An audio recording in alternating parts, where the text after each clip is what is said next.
আরে বৌদি নমস্কার। নমস্কার, বলুন। বলছি বৌদি আপনি কি ফেসবুক বা ইউটিউব করেন নাকি? হ্যাঁ, করি। বাহ, খুব ভালো হয়েছে। আপনার নামটা কি? পুচু মন্ডল। পুচু মন্ডল। আপনার ফলোয়ার্স কত? 4.5 লাখ। 4.5 লাখ।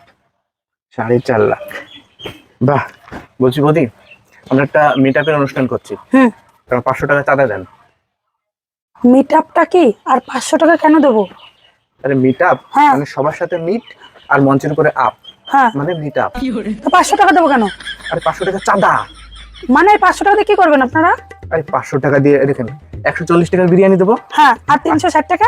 আর ওই আর 40 টাকা দেবো হচ্ছে আপনার ওই যে টপিক, হ্যাঁ, আর 320 টাকা? আর 20 টাকার দেবো হচ্ছে আপনার ওই যে আরে গলায় মালায় না উত্তরণী। আর 300 টাকা? আর 300 টাকা সবার সাথে সেলফি তুলবেন, একটু ভিডিও করবেন, একটু হ্যান্ডশেক করবেন, ওর জন্য 300 টাকা দেন। নাম লেখা হয়ে গেছে, 500 টাকা দেন তো। আমি যাবো না মিট আপে। বৌদি প্লিজ দেন না। বলছি তো আমি মিট আপে যাবো না।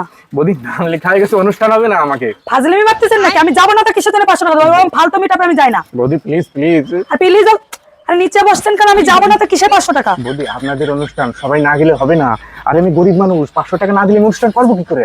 আরে আমি তো যাবো না। ওই 500 টাকা নিয়ে যে বাজার থেকে 40টা ট্রফি কিনে নিয়ে বাড়ি আসবো, ঠিক আছে? আমি যাবো না। যান আপনি। গেলেন?